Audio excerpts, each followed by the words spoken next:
Ken Cuccinelli is the acting DHS Deputy Secretary, former Attorney General of Virginia, friend of the program. Welcome, Ken Cuccinelli.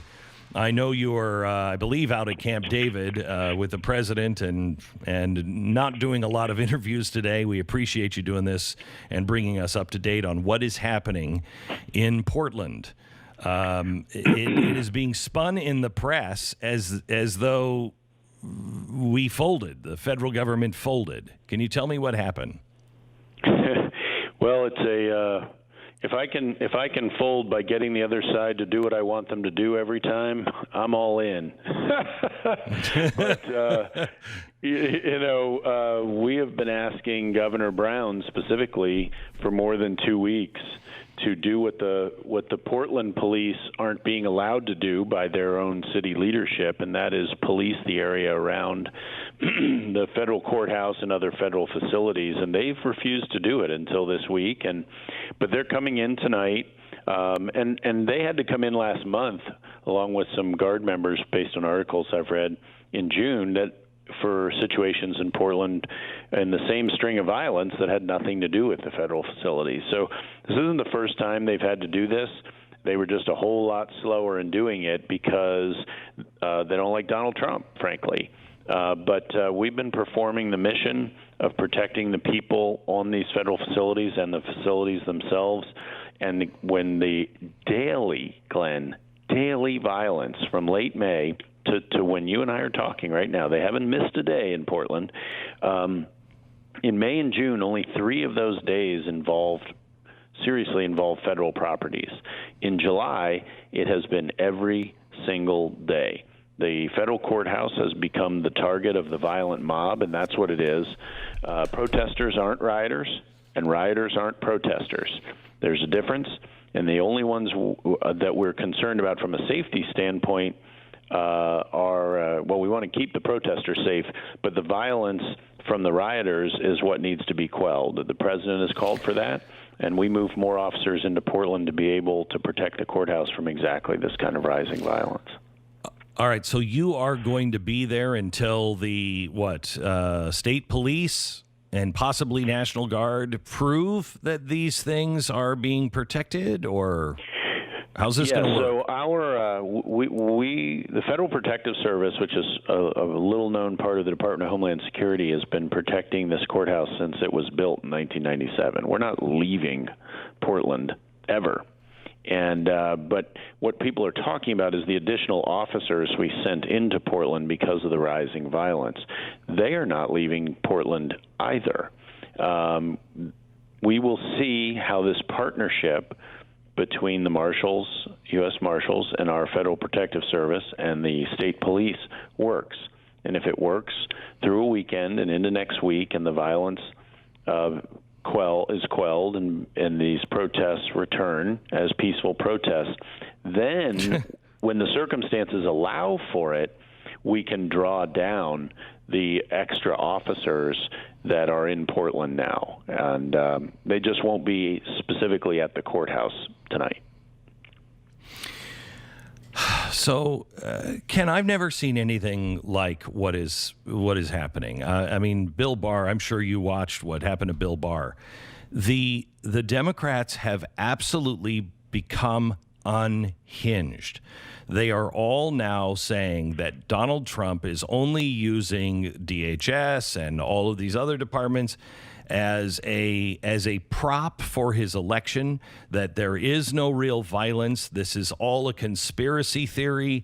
This is all just made up by the Trump administration. I mean, I don't know how we save our country when we have politicians that are mayors, that are governors, and even in Congress that are denying what our eyes are showing us. Well, Glenn, when people that far out want to lie, I frankly would rather they lied obviously.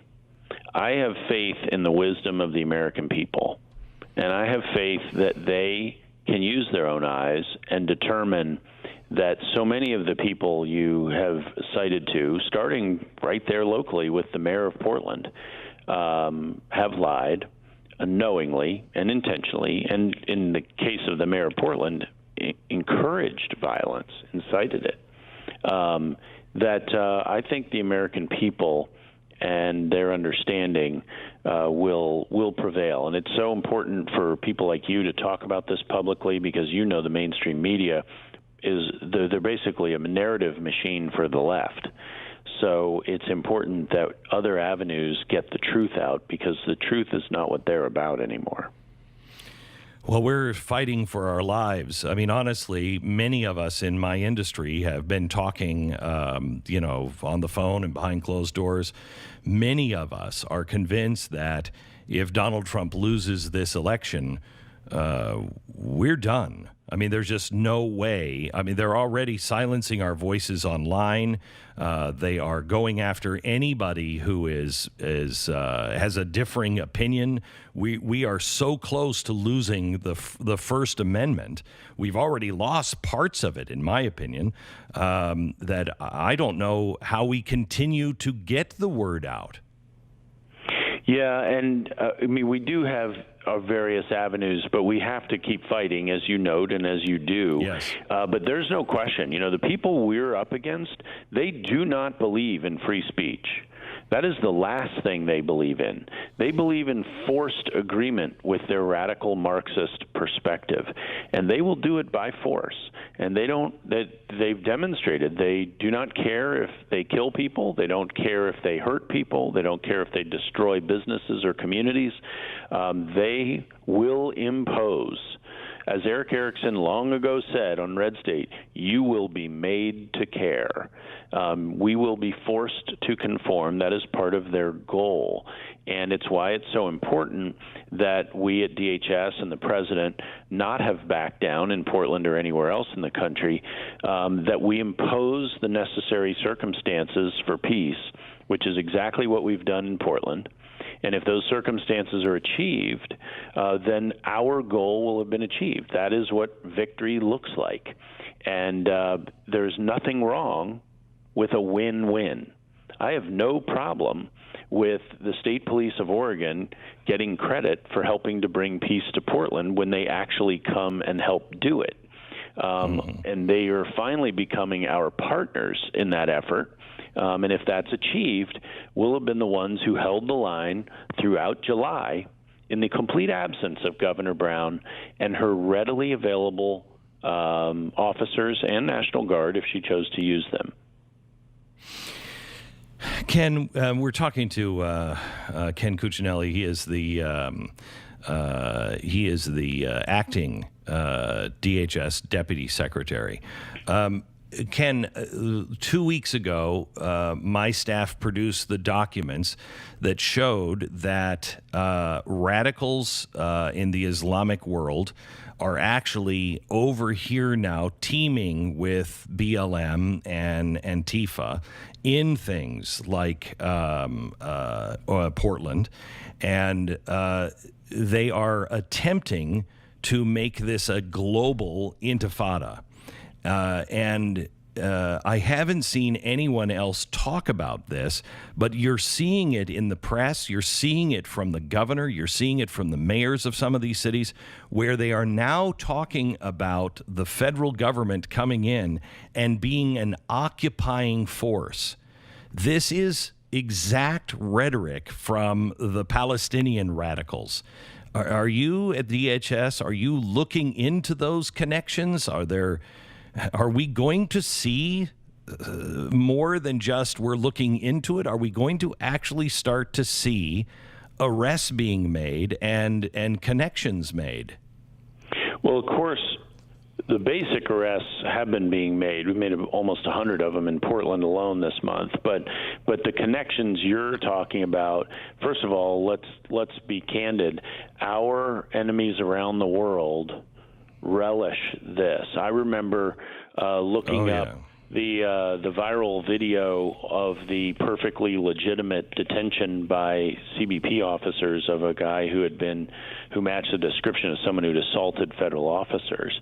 And when I Googled it, the very first article, 14 hours old, was by RT.com, and I know you know what that is, but for your listeners, that's Russia.